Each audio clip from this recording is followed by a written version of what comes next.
Hello, everybody, and welcome to From the Mezzanine, the Broadway podcast for the Broadway fans. I'm your host, Lindsey Stone. Brinny's here.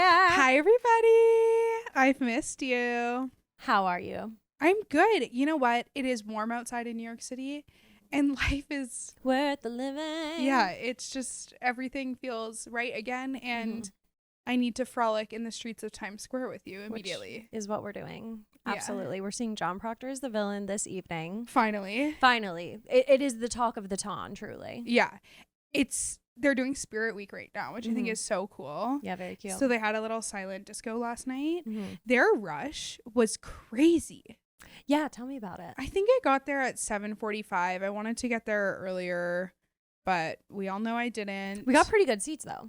Yeah, and there were probably about 15 people in front of me when I got there, but a couple of them were together. And by the time it opened, I want to say there were 30 people behind me. Mm-hmm. So like about 45 total.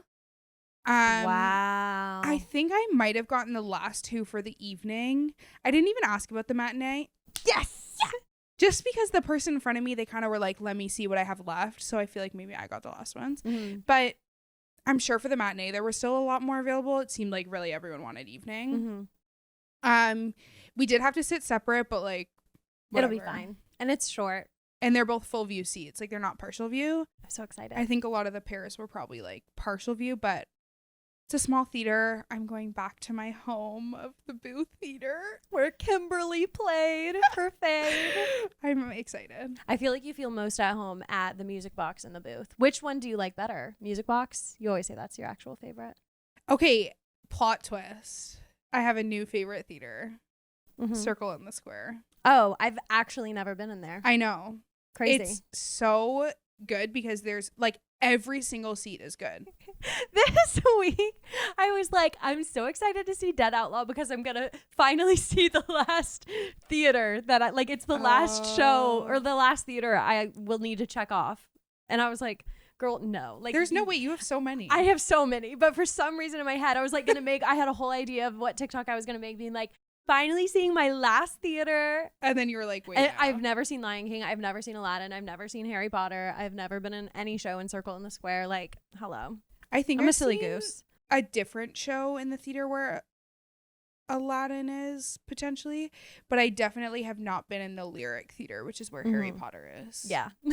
Yeah. I've never been in the Marquee. Like, I haven't been in a handful. True. And for some reason, I just was like, this is my last one. When I saw Lion King, it was 2013 and it was New Year's Eve. Wow. So we had to like have that's crazy security. Like we had to show proof of why we were entering Times Square. Oh my God. And security had to like walk us over to the theater. And the Marquee is on like the second level and it overlooks Times Square. So we could overlook Times Square, but it was like empty because they hadn't let people in yet for the New Year's Eve celebration. But it was New Year's Eve. Usually people get there at like 5 a.m. I know. I just think they weren't like in the masses. Like they were okay. out on the sides, like in lines, but I don't know if they were in there yet. Okay. But it was definite, or maybe they were. I don't know. It was like crazy vibes. That's wild. It was insane. weird to see a matinee on New Year's Eve. But that is crazy. That's so fun. We did it. I love that.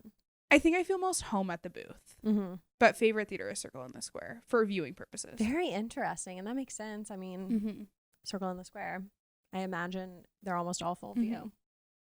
I had such a fun conversation with their head of security the other day because she was such an icon with the Romeo and Juliet stage door because it was a nightmare. And on the last show, me and my friend went up to her and I was like, look, I just want to say, like, I've seen a lot of Broadway shows and I've been at a lot of stage doors and a lot of other theaters. This level of chaos, it would have been shut down a long time ago. And I want to like commend you for the fact that you were able to do this every single show for this whole run because it was bonkers. She was like, that's so nice. We got her autograph. Oh my God. She signed a bunch of people's stuff. Anyway, the other day I saw Just in Time with Jonathan Groff at Circle in the Square. Recap. Getting into our recap, everybody. But anyway, I went up to her and I was like, much calmer than Romeo and Juliet, eh? And she was like, I can't believe I just said it. And she was like, oh my God, I thought I recognized you. But Yeah, I saw Just in Time. Tell us about it. I still have not seen it. I need to desperately. Yeah, I mean, it only started like a little bit ago. My friend rushed it for us. Thank you, Queen. $40. It just looks so fun. Yeah, so it's very interesting how they're doing it. It's not really a spoiler because this happens in the first like 2 seconds, but he comes out and he's like, "Hello, everybody. I'm Jonathan Groff." It's like in Our Town. Like they were like, in this play, you see portrayals kind of. from da-da-da. Yeah. And they, you know, there were a bunch of little jokes. My favorite joke was like, "Thank you for spending your Thursday night in the basement of Wicked." Oh, slay. But like, is it actually? Kind of, not really, because the Gershwin, you like go up and the actual theater is like above the parking lot, but it's kind of down there. Wait. Go more. Like he says, "I'm Jonathan Groff," and then how did they get into? And he's the like, show? "And I'm gonna be your Bobby Darin." And the whole time, if he snapped his fingers, the like lights came up, and he was Jonathan. Oh. And then it would kind of, or he was like narrating the story. It was very interesting. Okay. I don't know how much you know about Bobby Darin. I knew nothing. Mm-hmm. I just know Splish Splash. I was taken aback. Yeah. That so fun. Uh-huh. Jonathan Groff in undies on stage was not ever something I thought I would see. Like he's amazing. It just was kind of, I loved those fun numbers and they were dancing around. He interacts with the audience a lot, like people at the tables. There's one scene where they're like in a diner and they sit at a table with someone on the ground. Like it's very cool. Cute. There's kind of like a secondary stage over on the other side of the theater. Very cool. But they kind of like wanted to tell his life story a little bit too much. Yeah. Okay. So it just got to points where there were like big tragic moments happening. And I was like, I frankly don't care. Like, I just wanted to see Jonathan Groff sing and dance. Yeah. But like, I had fun. If it wasn't Jonathan Groff, I wouldn't have cared at all. Of course. I don't think. Right. Something that was cool was Alex Timbers, the director, was sitting 2 rows in front of me. Oh, I love him. And he had what looked like an assistant on either side of him. They probably were about our age, girls, and they each had a notepad, and he'd lean over and whisper something to them, and then they'd write it down. Oh, that's fascinating. So I'm like, oh my God, that's so cool that he's not actually like writing things down. He's on another level. But there was one point that Jonathan like ad-libbed a joke, and they all cackled like they were dying. Nice. And I mean, I thought it was hilarious too. But yeah, it was a good time. I love Jonathan Groff. Gracie Lawrence, her voice, phenomenal. Erica Henningsen, phenomenal. But that queen does not come till Act 2. Oh, and okay. I literally looked at my friend. I was like, is she not in this? Yeah, like, right. where is she? Yeah. But yeah. Okay, So speaking of Erica Henningsen, we saw her when we went and saw Floyd Collins last weekend. And you know who I saw when I was walking to Just in Time? Who? Gray Henson. No way. I wonder if he's about to do something. I know. Because he's really in the space. I've seen him everywhere lately. He was at Boop when I saw it. Was he at an opening night recently? Because that's a telltale sign that somebody's about to be on Broadway. I feel like he was at Boop opening night, maybe. I feel like I remember seeing him strut He a was carpet. at Boop's second preview for sure. Yeah, I don't know. I mean, he's pretty employable. He could do so many different things. I think he's headed. I think he's coming back. I mean, it hasn't been long. King. Yeah, we love you, Gray Henson. Much love to you. But anyways, we saw Floyd Collins starring Jeremy Jordan. Finally. This was my most anticipated show of the season. Crazy.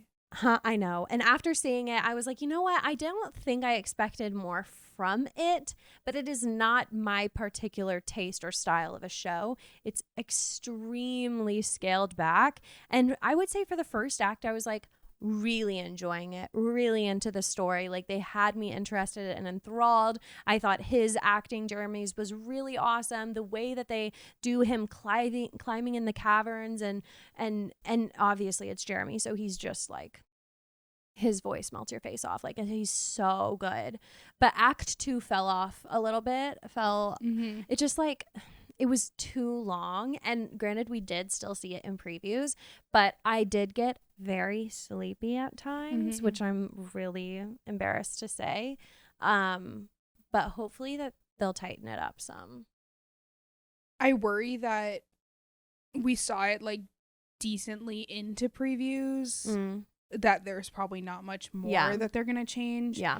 I think my issue with it was, I agree with you, it was too long. And I think that's sometimes the hard thing with revivals of like, maybe this was such like a cool big thing when it first came out, but they don't usually change the source material that much when they remount something. But I wish it was a one-act musical, but I don't think they're gonna change something like that.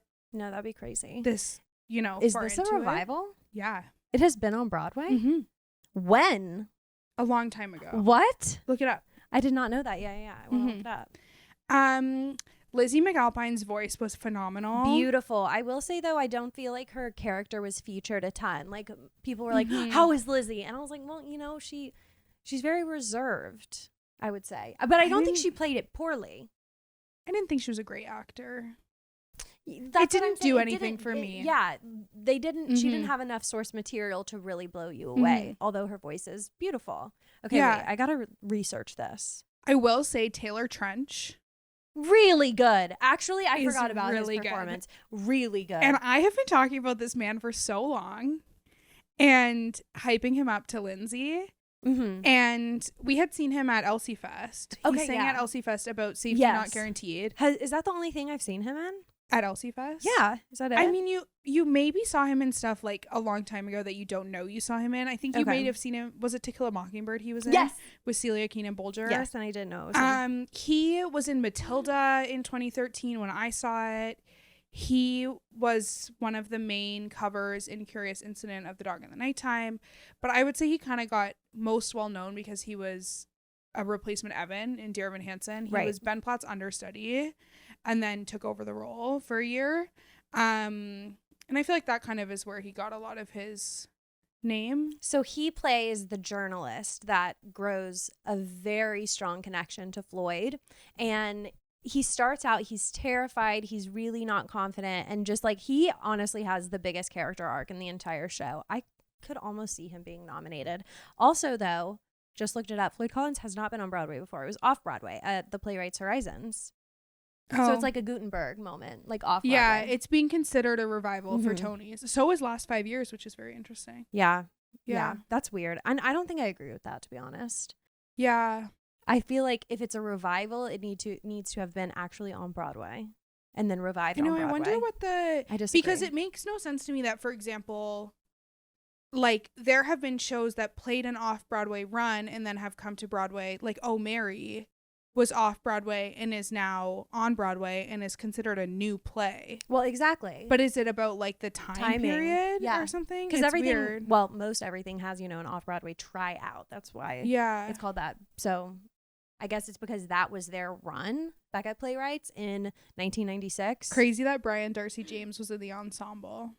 Yeah, that's awesome. Yeah. So different. I don't know who this person is who played Floyd. I had like a good enough time at it that I'm happy I saw it. Like I wasn't not in it when I was there. Definitely towards the end I kind of fell off. Some of the elements of it almost felt like parade, like kind of the way the theater was like on edge at certain points. I felt the same way. And I do think the way that they stage it so minimally, but also like you can pretty clearly tell what's going on. I find sometimes with a minimal staging, you're like, where are they supposed to be? Like, what's happening? But I felt like in this, you really knew where everything was and what everything meant. It was so interesting how the set, it was basically these beams would raise from inside the stage and it would just raise up and he would like run up it, slide down. Yeah. And that was the cave. That was fascinating. And I thought the lighting, I know that's like such a random niche thing, but I thought the lighting was gorgeous. They have a big like screen backdrop and it would be like sunsets and just like the way they had silhouettes and everything like in that lighting I thought was very nice. That's another good theater. Like there's not really a bad scene. I was about to say I think that's my least favorite theater. Why? I do not like it. It feels so like it's so new. I don't like the stage that comes out. I just think the only other thing I've seen there is McNeil and I was asleep the whole time. Literally the whole time. I didn't even fight at that time. I was like, I'm taking a nap. Yeah. But yeah, like I don't it's probably based on my experiences being at that theater, but I don't like how it comes out. There's something about seeing the whole stage. And like, I was thinking about it whenever I was at Dead Outlaw. I was like, this is so nice. We're all sitting here. We all have the same view. I don't know. There's something I don't like about it. It's not like classic. It's just like, I don't know. It feels too new age to me. It's definitely a very unique way of staging a show, and I think it takes like a different level of like creative brain. It is interesting to think that your view of it is so different from where you sit, which I guess some people love. Mm-hmm. You know, for me, who like loved Romeo and Juliet, I loved that every time I saw it, it felt very different because I was seeing it from such a different view. Mm-hmm. Whereas like with Floyd Collins, with that theater, there still is a front that they're playing to. And like if you're on the sides, you're on the sides. With Circle in the Square, there's not really one front they play to. Do you know what I mean? Yeah, yeah. In Just in Time, there kind of is because it's not a full circle, but yeah. So if I could compare it to something, or like this is the type of demo I think that would love Floyd Collins, it's the people who based their life off of Yellowstone, that TV show that took the world by storm. Everybody was obsessed with it. It's very Yellowstone feeling. Like it's from that similar era. So like my parents loved Yellowstone. I think that they would like Floyd Collins because it's country, older, it's a piece of history. But I think I'm realizing something, and that is Girly likes a big show. Mm-hmm. Girly wants the fanfare. You like the choreo. I love choreo. I love a big set. Mm-hmm. I want there to be many things that I can look at. Like, and what have I seen where it isn't like that I've been obsessed with, you know? Well, I was going to say that's why neither of us like Sunset. Exactly. But I guess the difference for me with Sunset and Floyd Collins is like Sunset is so dark and just black the whole time. Yeah. There were moments of Floyd Collins that kind of like brought you into it more. There was more 100%. Like color, you know, there were people on stage. It definitely like felt a little different. And I did really like some of the music. It was like very folky, but almost like country. So, definitely country. Yeah. Interesting. Yeah. It was very interesting. Hello, lady. Yeah. I mean, I did just say it almost felt like Parade in some aspects, but I want to clarify that Parade is a much better musical. I did feel like the themes were similar to Parade. I felt the same way. Yeah. But like Parade is Parade is one of the best shows I've ever seen. That's what I'll say. Period. I saw Dead Outlaw, which I feel like has been everybody else's highest anticipated show of the season because it did so well at the Drama Desk Awards last year, and it was just a buzz. And let me say, I went in thinking, oh my God, this is gonna blow me away. Everybody's saying, I know you love Happy Ending, but just wait until you see Dead Outlaw. Like, I think it's really gonna change your mind. Like, I think you're gonna love it even more. Da, da, da, da. And I was like, okay, tough chance, but I'll give it a shot. And I did really enjoy it. Andrew Durand, amazing. Does he have a song where he belts his face off?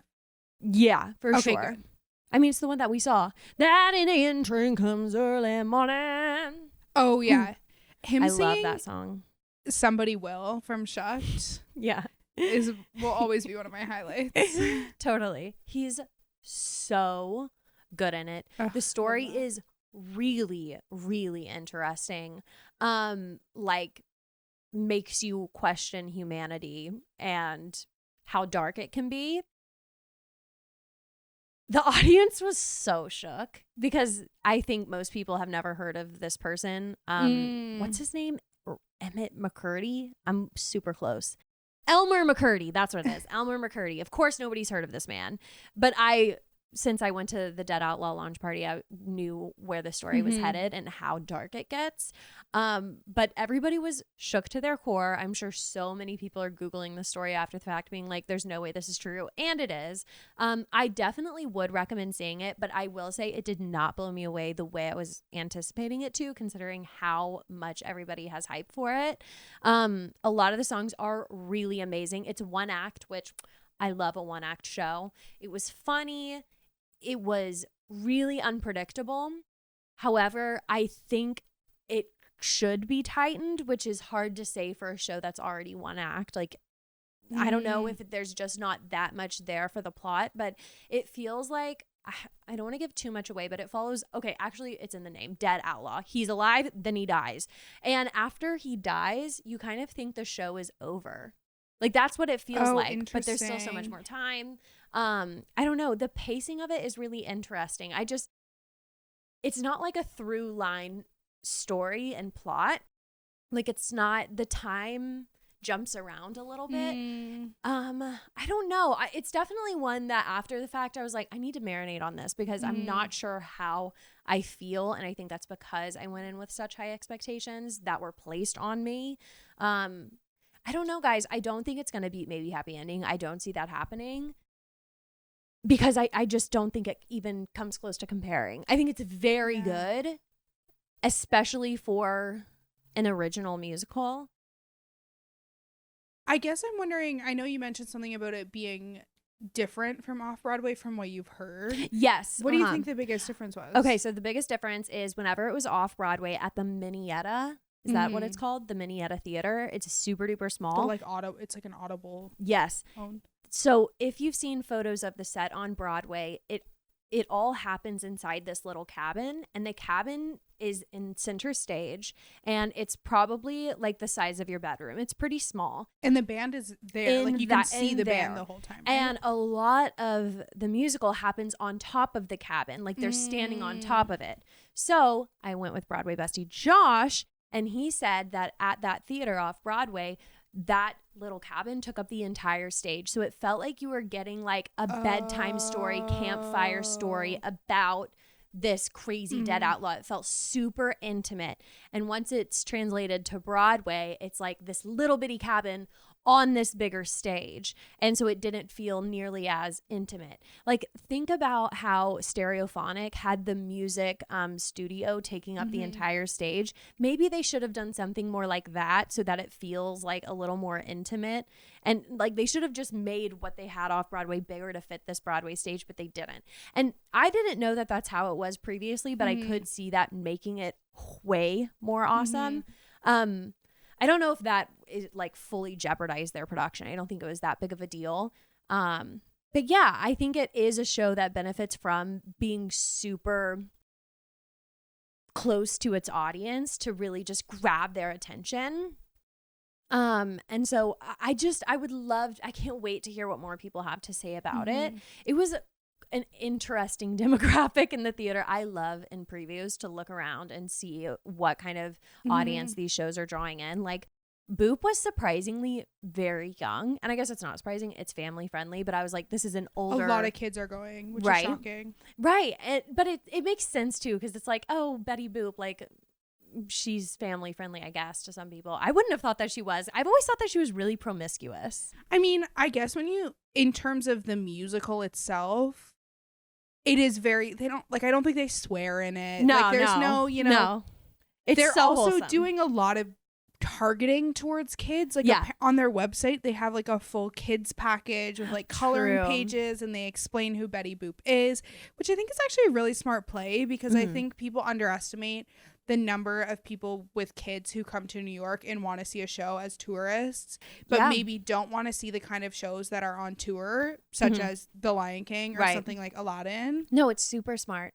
So I think, because when you think about it, whenever anyone's like, oh, I'm bringing a kid to New York, what should I see? It's like Lion King or Aladdin. Yeah, I'm literally like, I don't know what to tell you, because I don't know, because every show has a little bit of that, like the cussing, the risqueness. I feel like In Juliet, I think is 100%. mostly appropriate for kids. Other than also has that one song that feels so out of place to me when the nurse sings "You're effing perfect." Yeah, I was like, shield their ears. And also, like, there are definitely, with that show, there's a lot of like hidden messages that like we would understand what they're trying to say, right? But like a kid wouldn't. It would go right over their head. Yeah. But I think they're smart in doing the marketing for that. In 100%. terms of the kids' way. But I also agree that I kind of thought it wouldn't do well on Broadway, because the only people who care about Betty Boop are people who are of a much older generation. Exactly.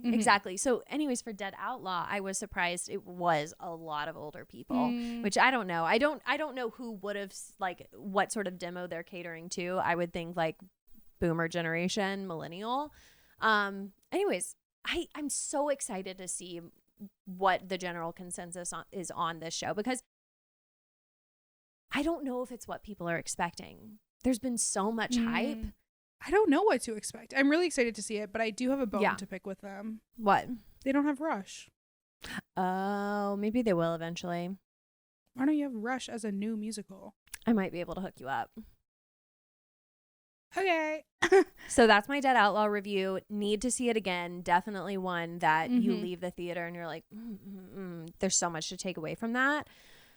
But I would recommend. Like, how was Eddie Cooper? Great. Really good. I love his him. song. I'm an entrepreneur. Yeah, I think he's so good. Yeah, he was that great. family is crazy. So it's cool because a lot of the characters play many different roles. Like he's the mortician. Is that the word? Yeah, mortician. He like plays an outlaw. He play like a ton of different roles. So that's fun. Like they utilize their cast in a really creative way. I just think, and I hate saying this for a show that's already one act, I think it needs to be shorter. And I was like, so do I even like Broadway if I think all these shows need to be shorter? Like that's so. But you don't, because you don't think The Outsiders needs to be shorter. Exactly. Like some things are just perfect, and I don't think this is perfect. I think maybe Happy Ending is perfect. I don't think that they could take literally one song out. If anything, it could be longer. But this one is just like it goes like similarly to Floyd Collins. It just goes off the wheels a little too much. It's like there's so many facets of this dead outlaw person's afterlife that they didn't need to cover every single one. So interesting. I don't know. I'm excited for you to see it. You know what we haven't talked enough about? What? That I'm dying to go back to? What? Smash. You are? Yeah. I would love to see it again too. I actually had so much fun. I thought I was going to hate it. Yeah. Brooks Ashka, whatever. Brooks Ashmanskas. Like actually obsessed. Robin Herder. So funny. Could hit me with a car. Yeah. That woman. 100%. Please. Like, do it. Please. We're Please. begging you. I just was blown away by it. And you know what? I think it is. I hate when a musical tries to be something that they're not. Yes. That's what I said about Anne Juliet, by the way. Go ahead. Finish your thought. But Smash knows that it's ridiculous. All of them on stage know that it's ridiculous, which is why it's good, because they're just having fun being ridiculous. Like the way they all react when the what's her name? The black hooded character. Like the acting that teacher. Is an insane representation of a human being, but they all know that, and it's realistic too, though. Like these things are based in reality, which makes them so funny because they're relatable. And so they just like all the ridiculous TikToks that they have going on, they know exactly what they're trying to be, and they don't try to be something else. And that's what bothers me the most about like new theater, is when they try to make it seem like they're better than they are. Right. But Smash knows, like, I feel like the cast of Smash knows that it's like not even that good of a show fundamentally, which makes it good. I agree. And all of them on stage are so good. Bella Coppola, had you seen her in anything before? No. I saw her in 6. Her voice, I had like full body goosies. Loved. And I think it has potential to stay for a moment.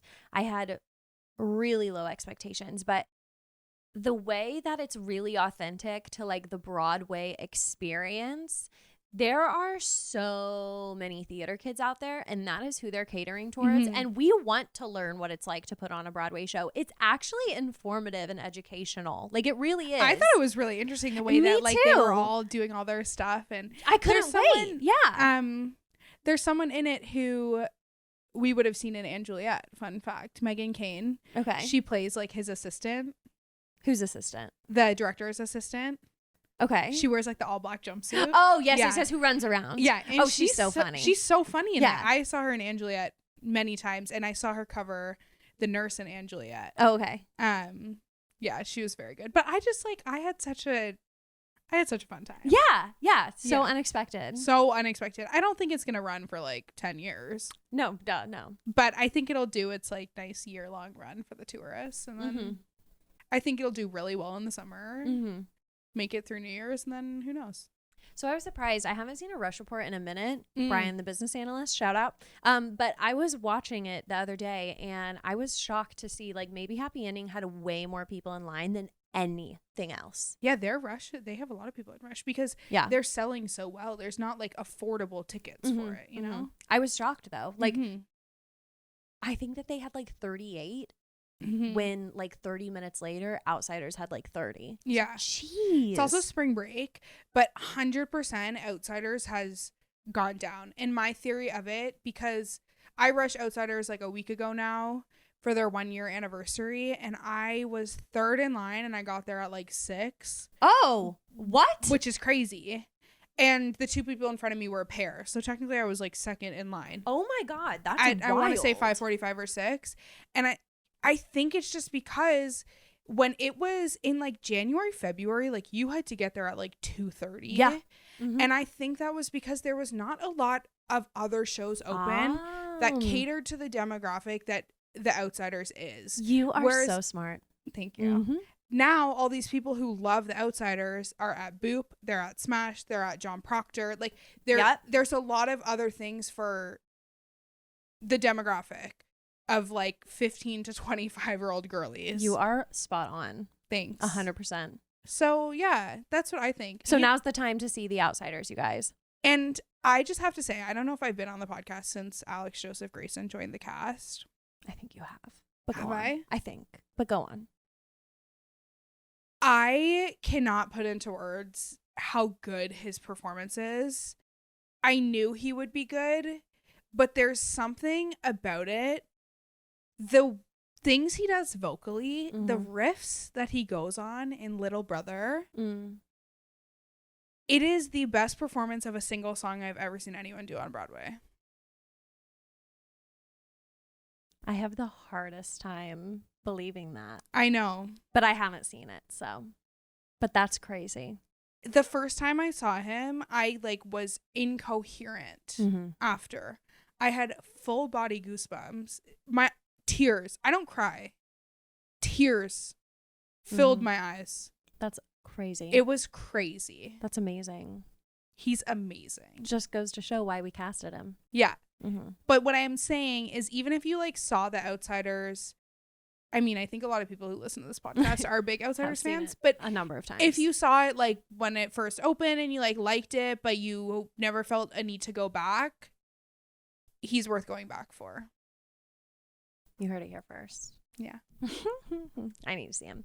Okay, well, with all that chat about grosses and everything, let's get into the Broadway grosses. Cha-ching!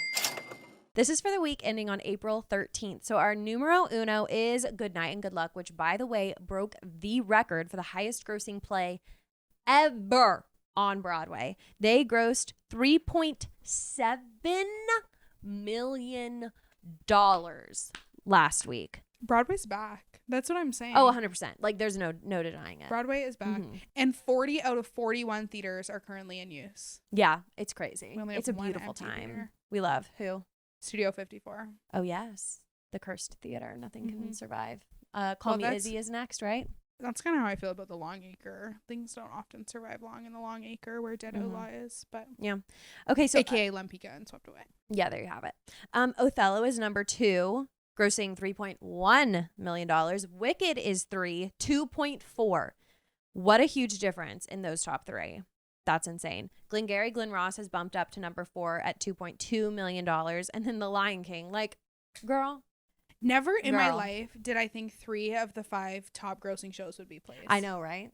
It's insane. So Lion King is 5. Hamilton is 6, which we will be chatting about Hamilton in just a short minute. Aladdin is 7. Picture of Dorian Gray is 8. Doing really well. I've heard such good things. Have not seen it myself. Are you seeing it? Do you have plans to see it? I want to see it. I don't have like a distinct plan, but I'm going to. But I just think about how much money they're making, and they're paying one person. Amazing. And did you know she doesn't have an understudy? So if she's out, she doesn't go on. It's a one-woman show. But that makes sense to me that if she's out, she doesn't go on. But what if she gets hurt in the middle of a show? They're just like, that's end. It. Yeah, that's crazy. That's what's crazy. She's got to be careful. We have to protect Sarah Snook. And apparently she's like, not to spoil too much, but she runs around like she's under the stage at points on screen. Wow. Yeah. So like she could get hurt. Like she's running up and down stairs. Like it's crazy. Not like she's just sitting on stage doing like a monologue. She'll like do it in a wheelchair if she has to, I guess. On crutches. It's like Patrick Page did his one day in Hadestown with a boot. Yeah, that'll be protect Sarah Snook at all costs. Okay, next up, Outsiders is standing so tall at number 9, doing so well, still 100.79% capacity, killing it, $1.3 million last week. So no need to worry about our dear Outsiders. No. And MJ is rounding out our top 10 at number 10. Hee hee. I did not like that. You know, it's really interesting. I guess it goes to show the size of the theater and the ticket price. But Gypsy is at 11, but they're only at 74% capacity. Interesting, right? Which is pretty low. Their capacity percentage has been pretty low. I've been surprised by it. But I mean, they still had 9,000 people in the theater in the week. Just like a big theater. Majestic is huge. Yeah. Yeah, isn't this interesting? Next week, we should be able to see if Jordan Fisher bumped up Moulin Rouge. I never thought I would go back, but I'm really tempted. Oh, duh. No, I'm down. Okay. Of course. I love that place. Okay. It's my home. I'll go. That's my favorite theater. I really like that man. And when we saw it with John and Saleha, I just like didn't feel the chemistry between them. Yeah. Which was surprising to me. And I know John then was out like the next few days because he was sick. So I'm like trying to give him credit. Like maybe he just wasn't on his top. We'll give him his credit. But I've seen Jordan and Saleha together before, and they were so good in Hadestown together. So I just think like, and also, you know, usually when you like start a new show with someone you have to be in love, it like takes a while to develop. But they already played like they were in love for 6 months. Yeah, so it's going to be hot. So they've got it down. They're ready. I love you until the dying day. Okay, our lowest grossing musical for last week, unfortunately, was Real Women Have Curves. Their grosses were incredibly low. This is in jeopardy. Could be a Tammy Faye situation, I'm not going to lie, which would be really sad because it seems like people are absolutely loving it. But they are the lowest grossing musical. $364,000 last week. That is, they are not grossing anything. 74% capacity, and the James Earl Jones Theater isn't that big. I have hope that if their reviews are good, it'll be very helpful. Like if you think about, like maybe Happy Ending during previews was looking like that. Yeah. You know, like it was better, but it wasn't. It was a little better, and they had Darren Chris's name scary behind it, but it was not looking good.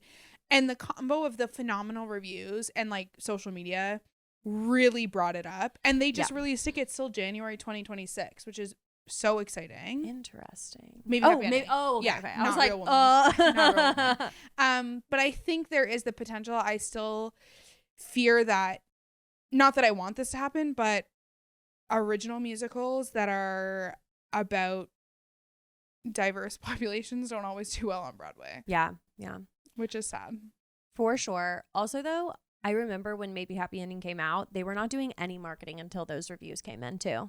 I think the reviews did well, and they were like, okay, we have momentum, and then they started doing marketing. I was like, why is nobody talking about Maybe Happy Ending? And now it's the word on everybody's lips. So, but I agree, Real Woman has done no marketing. Exactly. So very maybe they're minimal. waiting, getting that bump, and then they'll go full throttle. Floyd Collins has also done like no marketing. I also understand why you don't want to do marketing previews. Don't drive people in when you're still really developing the show. Yes. Okay, Slay. So that's our lowest grossing musical. Lowest grossing play is John Proctor, which is crazy, but they're doing really well. So it's a tiny fine. theater. They're at 101%. Right. Floyd Collins is not doing well, you guys. 74% capacity, which when we went and saw it, there were a ton of empty seats. Like full rows. And it's spring break, so people should have been there. It was very odd. Yeah. It was weird. Hello, like Lizzie McAlpine is in that. She is a big star. Yeah. And people flock to Jeremy Jordan. There's a reason people aren't seeing the show, and I think it's because people do not know what's happening. Like they need to be putting Lizzie on the Today Show everywhere. I wonder if you're right. If like once they're out of previews and they feel like they're set, she's gonna be everywhere. She will. Yeah. I think so. You know what show has been doing so much better in the grosses than I thought it would? What? Just in Time. Oh, they've been at really? like 100% every week. I don't know why that's surprising to you. Jonathan Groff has a major pull. Yeah, but who the heck is Bobby Darin? Like, she's even seen the show and she's still asking.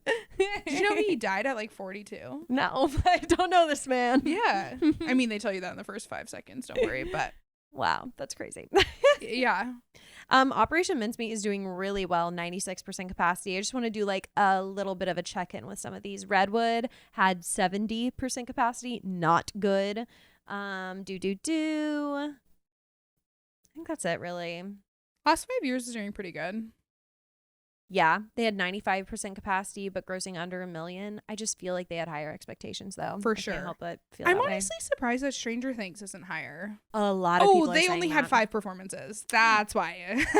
Oh, that's allowed. Okay, that explains a lot. Why would If they they're only have 5? Because they must have.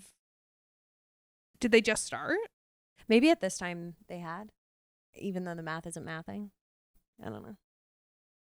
The math isn't mathing, but for 5 performances to make $838,000, that's pretty good. They're fine. We need to see Stranger Things. We still haven't seen it. Very high on my list. Yeah, this is definitely old because it says Smash is still in previews. Okay, but yeah, Smash is doing like surprisingly well, I would say. Mm-hmm. 93% capacity. Honestly, really good. And Buena Vista is also doing well, 91% capacity. Need to see that. That's your grosses, everybody. Let's get into our Broadway news. Sorry, I have a question. Yes. How much longer do you think Hell's Kitchen is going to last? Their grosses have been pretty good. They're bumping around a little bit. I think another year. You think so? Yeah. Their percentage is pretty bad. What was it? It's like between 70 and 80. 86% for spring break. Yeah, I mean, I see what you mean. Last week it was 77%. I don't know. It's a really big theater. I just wonder at what point they're going to be like, you know what I enough. wish? I wish more shows would be like, we picked the wrong theater, and then just move their production to a smaller theater and stay. Yeah, but like, I feel like that happens too often, where they get a theater that's too big for their britches. Like, it's okay to downsize. Like, that's what Mamma Mia did. Yeah, but I tend to really like shows in smaller theaters. Mm-hmm. And I don't want all the small theaters to go to shows that have already been on Broadway. Like, I don't want The Outsiders to be in a bigger theater. It could, but I like the size of the You're right, theater because it itself. could go both ways. You're right. Like, Outsiders is successful, move it to the Winter Garden. But, like, then you're going to Yeah. have a bad seat. Yeah, that's true. You know? I don't know. I'm just thinking from a Save my money small mindset, theaters. Yeah, and at the end of the day, it's all business. though. Mm-hmm. I don't think Hell's Kitchen went into the wrong theater, though. I just think they've had their time. I don't like that theater. There are too many bad views in it. I also don't like... Wait. The Notebook was in the booth. No, Notebook Where was in it? the Schoenfeld. That's a bad theater. That is a bad There theater. are a lot of partial view seats in that theater. Don't like it. I miss that show so much. I'm really going through like a dark phase. That's sad. Guess what I'm doing? What? At the end of May. What? Guys, I'm going to DC to see Kimberly Oh, Akimbo. yeah. Big moment. Big moment. Big moment. It's also going to have its own production in Toronto. Like, not even the tour. Like, they're doing their own. That's for you. They Canadian said this one's production. for Bryn. But I'm worried because since it's not like the touring production I know is the same as Broadway. Uh-huh. The only difference is they don't have a turntable, which, like, whatever. Mm-hmm. And, like, Carolee Carmelo is going to be an amazing Kimberly, so I'm not worried about it. Mm-hmm. I'm worried that, like, a random, and it's not even, like, the main theater in Toronto. It's, like, an off, like, the equivalent of, like, Off-Broadway in Toronto. Mm-hmm. I'm worried that it's going to be, like, weird and they're going to do weird things, and it's going to make me not, like, it's not going to give me the same feeling. Interesting. It probably won't, to be honest with you. Yeah, Sorry. nothing will. Yeah. But the tour will be close. Anyway, that's Is all. Justin Cooley going to be in it? No, he did Aw, 3 so you're not going to weeks. see him? I figured out why he did those 3 weeks. Why? Have you heard about Lost Boys? No. Yes. The workshop that they're doing for the musical? Yeah. Miguel Gill, who is the Seth on tour, was at the workshop. He's going to do Lost Boys. So Justin stepped in. And speaking of actors stepping back into their roles, everybody, we had some huge news this week. Our Lord and our Savior, our King, Leslie Odom Jr., the original Aaron Burr over at Hamilton, is stepping back into the role for a good period of time. So get your tickets now. This is so psychotic that we're even reporting this. I cannot believe it. I woke up on Monday morning. I was like, I'm still dreaming. There's no way that this is true. So from September 9th to November 23rd, Leslie Odom Jr. is going to be our Aaron Burr on Hamilton on Broadway. It's crazy. It's crazy. It's crazy. And Bryn's already got her ticks I did buy my tickets for opening night of first Leslie. show. My mom's not positive, so if she doesn't come, it's Here's yours. what I think. I really think more are coming. Well, so that's what I'm freaking out about Mm-hmm. because everyone's like, more people are going to come. I really think so. But and they're going to overlap differently. So I'm worried that Mhm. me being there on the first night, it'll just be him and other people are Right. going to join later. that's why I'm dragging my feet. But the thing is, there's a ton of tickets available to later shows still. His first show is entirely sold out and sold out after like a day. So I know I can sell those tickets. Oh, okay. You know, like, so it's so funny. You always think that way. I never think that way of like, I'll just sell them. Like, I don't. They're Yeah. smart, but I don't ever consider that. yeah. Mhm. But like, I know they'll sell. Obviously. They weren't that expensive. No. So I'm like not that worried if other people announce and I buy tickets to a later date. Also, you only live once. YOLO. And Mhm, Hamilton is truly. one of those shows that to me, like, I never pay full price for a ticket to a show. Ever. So when you do, So when okay. you do, like, this is the time that you do. 100%. No, You know? 100%. So if someone else announces that they're joining and I see it with them and I go to Leslie Odom Jr.'s first show back, yeah. like, I'm graduating. I'm going to have a big girl job. Yeah. Whatever. No, I 100% agree. You're so right. And at least you have those tickets if nobody else comes. However, Renee Elise Goldsberry is being hella suspicious on Instagram. Have you seen that? Okay. She's been posting these videos and she posted this video of a vlog she made when she was in Hamilton. And it said 2 weeks and I'm back. But it was because in the video, it was about her taking a 2-week vacation from Hamilton. But everybody was like, what? Like, are you coming to Hamilton in 2 weeks? Like, everybody's really confused. And I don't know what her, like, ploy was there. Like, what she was trying to do. I don't know. It's a weird time to be suspicious on your Instagram about Hamilton when you were in the OBC. So I definitely feel like if anybody would come back, I would think it would be like the Schuyler sisters first. Like, I would think it would be Philippa, Renee, Jazzy. Well, like, Leslie's crazy. Like, I would never have thought Leslie. I've thought a lot about who I think will come back. I think Christopher Jackson might. I'm curious what you think about Lynn because I don't see him coming back. I don't think he'd come back. But what I will say is the Hamilton right now, his name is Trey Curtis, and I saw him 2 or 3 times in Toronto. And my mom, I think, went like literally 5 times in Toronto because she became obsessed with Trey Curtis. Because he is, I mean, so polar opposite from Lynn, but he's young and he's so flippin' good. Wow. And the thought of seeing Trey Curtis with Leslie Odom Jr. with JJ Neiman is remarkable. Another one who would, like, I would actually have an aneurysm. David or Oak Smash. Yeah. Oak, I think Oak potentially would. Because he's done Broadway since. Yes, and he's he's not not doing anything right now. super busy. David is a really hard pull because he has really shot up in stardom since Hamilton. Like, he's done TV shows. He's been wildly successful and he lives in LA. So I don't know if he would come back. Oak would, like... Yeah, we all love Oak.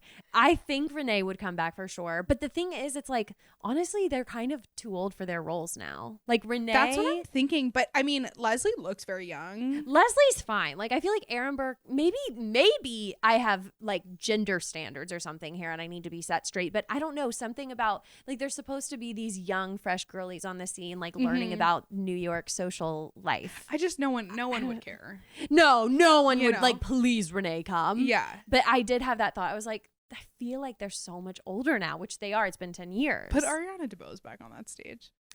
I could see that. That would be so fun. Actually, she's blossomed in ways I bet nobody thought. No, never would have expected. So I don't think she'd do it. Anthony Ramos not going to do it. Not going to do it.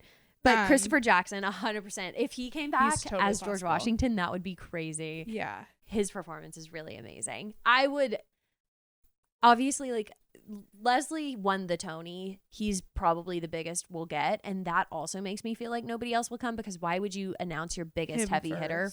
Yeah, first. You'd want to build. You have to Google Trey Curtis and see what he looks like because he's cute. He looks so much like The Weeknd. Yeah, he kind of does. No, he's super cute. And Hamilton's not supposed to be that cute. I love a young Hamilton. Really does it for me. Wow, yeah, he's really cute. He looks a lot like The Weeknd. Like, in it's like kind this of freaking photo. me out. This photo looks like his IMDb photo. This looks like a sports headshot, like a football player's headshot. Yeah, he's very good looking, but, which is kind of crazy because I've always thought that like Hamilton's not supposed to be that cute, but he is because he's like all the girlies want him. Anyways, so excited for Leslie. So excited, and it's awesome that you already have your tickets. Yeah. I didn't even think. I called my mom and she was like, you don't even know where you're going to be living. And I was like, that's such a later problem. I'll worry about that later. 100%. So Leslie said in a statement, quote, returning to Hamilton is a deeply meaningful homecoming. I am so grateful for the chance to step back into the room, especially during this anniversary moment, and to revisit this brilliant piece that forever changed my life and the lives of so many. Like, this is why Leslie is the best person on earth. Like, this is why. Like, he doesn't need to do this. He's doing this for us. I actually think he might be the nicest celebrity. 100%. I guess he's a celebrity. The nicest Broadway actor I've ever met. Ever. A hug from him quite literally healed me. Like, yeah. And people say that. No, it did. Yeah, it like did. The nicest, just so kind and lovely and like genuinely just cared about people, and you can tell he's just doing it because he loves it and he loves that people love it and he likes to make people feel good, and it's really special. My mom was iffy about coming and I go, Mom, we're gonna be in the room where it happens. She was like, okay, fine. Why are you convincing her so hard? She doesn't need to go. I'll go. Well, we'll see, because she might decide not to. So it's okay if you don't want to go. I'll go. Message to you. Well, I guess it's sold out now. Anyway, I was gonna say we can just buy another one. Either way. Okay, so exciting. We love that. Next news story is quite a large pivot. We are talking about Ginger Twinsies, everyone. So, announcement. We're going to be playing the roles of the Ginger Twinsies. Yeah, I'm dyeing my hair. It's Bryn our is getting a wig. Debut. So you're dyeing your hair, but I have to get a wig? I don't know. Yeah. Just kidding, but I'm actually so excited about this. Tell us about it. Okay, me too. It's based off of The Parent Trap. It is a parody, and Parent Trap is my favorite movie of all time. It's a lot of people's favorite movies. We grew up with it. It's iconic. So Ginger Twinsies, it is a parody. Here's their little plot they gave us. Nostalgia, camp, literally they go camping, and some unexpected twists. So like, maybe it's not exactly like the movie, which like what unexpected twists are going to happen? I'm just so excited. But so... Aren't the two leads played by men? I'm pretty sure it's gender swapped. Have you not seen? No. Okay. This is the episode where we just Google a lot of stuff.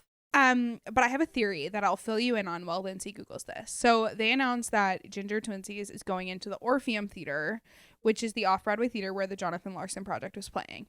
Now, the Cats Jellicle Ball has resurfaced and keeps posting teasers on Instagram about their return. And there's been a lot of mixed reports. Now, everyone initially thought that Cats Jellicle Ball was going to go into the Orpheum Theater because the East Village, it's their vibe. Everyone said that. No. You know where I think it's going? I think it's going where Titanic is, because Titanic just announced their closing. If you've ever been in that theater, there's great space for a runway. So when Cats Jellicle Ball announces that they're going into that theater, I don't remember what it's called. You can pay me my bills. Thank you. I swear I didn't make it up that they're gender swapped, but maybe I did. But I don't think that I did. I'm pretty sure I saw a lot of clips. I mean, like that would be iconic. Recording it. It's already iconic. But... in the reading. But yeah, it's super exciting. So like Brittany said, this is playing at the Orpheum Theater. Performances begin July 10th. July 24th is opening night, so I could go to this for my birthday. And it's going to play until October 26th, until it gets indefinitely extended, because obviously I'm so excited. Like, I have a shirt that's the camp shirt that they wear. Like, I love Parent Trap to an obsessive level. Like, whenever I go to London, I will be acting out every single scene. Maybe I'll go try on wedding dresses just to say that I did. Circa... What's her name? What's the mom's name? Elizabeth James, bridal salon in Parent Trap. Like, I love this. I can't wait. Is it a musical though? Or is it a play? I don't know. I will say that I have a list of kind of like comfort characters in the realm of TV and movie, like just characters that I think not meeting the actor but meeting the character would like heal me, and I would develop an unhealthy attachment to them in my life, and Chessie is one of them. Chessie, yes. Oh my God, love. It's a musical, parody musical. God bless, God bless. I know that handshake scene is going to be iconic. I can't wait. In your honor, a royal flush. And our last news story for this week, everybody. Brittany, take it away. We got some casting announcements for All Nighter Off-Broadway. Which is currently like our favorite Off-Broadway play. Obsessed. I loved it. Loved. They announced that Havana Rose-Liu and Christine Froseth are departing the show on April 25th, which kind of out of nowhere. Yeah. Like really shocking. Really I close wonder to if... Because I think the show got extended. So I wonder if that was the original end date. And they just hadn't announced that they weren't going to extend until they found the new cast replacement. So that's my guess. After April 25th, for a few days, the roles are going to be played by the understudies. And joining the cast on April 30th, we have Issa Briones, who was in Hadestown, but I am currently obsessed with her in The Pit. Which is not a docuseries. It feels like a docuseries on HBO. And she will be taking over for Havana Rose-Liu. And AnnaSophia Robb is taking over for Christine Froseth, who plays Darcy. Darcy, the raging biatch. I can't wait. I can't wait to see AnnaSophia in that role. I need to. Yeah. I want to go back. Let's plan. I will go back with you. Me and my roommates are also going. We bought our tickets. Wait, already at this time? You're going to see it? Yeah, we just bought our tickets. Oh, good. When they announced the new cast. Slay. Okay, yeah. Good. And we bought our tickets. And you know what else is happening the day that we're going? What? I'm submitting my last ever assignment of grad school. And then we're going to see a show about people pulling their last all-nighter. That's beautiful. So it's going to be like a meta thing. Symbolic. But I feel like it's like the kind of show you see with your roommates. Like it's fun and... AnnaSophia Robb, I just wouldn't have expected this from her. Like she is, I would say like kind of Hollywood A-list. Like she is up there. Like she's a big deal. Yeah, she really is. She kind of is the same level as me to like, oh my God, what's her name? She was in Appropriate. She didn't transfer with Appropriate. Sarah Paulson? No. Oh wait, no. Elle Fanning? Yes. She's kind of like the same level as me, as like Elle Fanning, Dakota Fanning, like that. To me, like 100%. She's in the American Girl movies. Like that's why I know AnnaSophia. Yeah. Soul Surfer? That was her? Yes. Oh my God. I didn't realize that. Bridge to Terabithia. Like phenomenal. We've been watching her since we were born. And I can't believe she's in this random off-Broadway show. I know. I'm sure like the plot name on the production was a big reason why they got her. They're also doing it for what, 2 weeks, 3 weeks. Yeah. But I just want to say everyone obviously is so excited about AnnaSophia Robb. Issa's acting is unreal. And I know TV is very different, but she also was Eurydice in Hadestown. Right. A lot of people probably know her dad, John Briones, who was in it with her as Hades. I don't know. One of the two. Hades probably. But she's just like really, really good. This is a crazy casting, just so unexpected. And we get to keep Julia Lester. Yeah, I mean, Havana Rose-Liu was my favorite, so I'm kind of sad that she's being replaced, but I need to see AnnaSophia Robb. That's so cool. Like, so cool. And maybe they'll extend again. Yeah. It's really successful, I feel. I don't know that, but I feel like it's successful. Like, a lot of people are talking about it. I'll totally go. Loved it. We love you all night. I'm hoping that John Proctor kind of gives me that. I feel like it's like similar vibes. I mean, everybody said you loved this. You're going to die at John Proctor. So we have high expectations, John Proctor. Yeah, and I think that they'll be reached. I think we're going to feel like we want to set the world on fire after John Proctor. I think we're going to be like, ah! Which is good because it's going to be like female rage. 8:45 in the theater district, and we're going to have so much time to have female rage. You never know what's going to happen.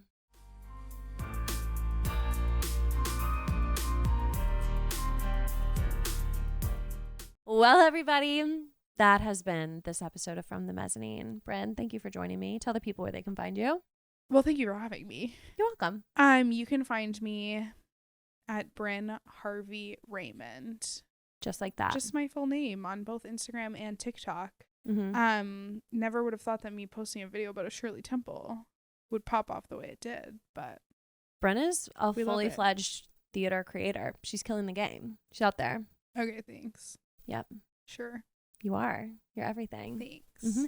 You can find me at From the Mezzanine Broadway on TikTok and Instagram. You can also find all things From the Mezzanine at www.fromthemezzanine.com. There you can also find the Patreon for $5.99 a month. You can become my personal Broadway bestie, and we do a little after show chit chat called the Meet Me at the Stage Door with all of the hot goss. And let me tell you, we're going to really let it rip because Bryn's staying on. And that's You have less time? than a Yeah, we have coffee. time. Less than a coffee per month, and it supports the show that you love so much. Please tell your friends about From the Mezzanine. Share it with your Broadway bestie because I'm sure they're going to enjoy it just as much as you. Thank you for watching, and I'll see you next Tuesday. Bye.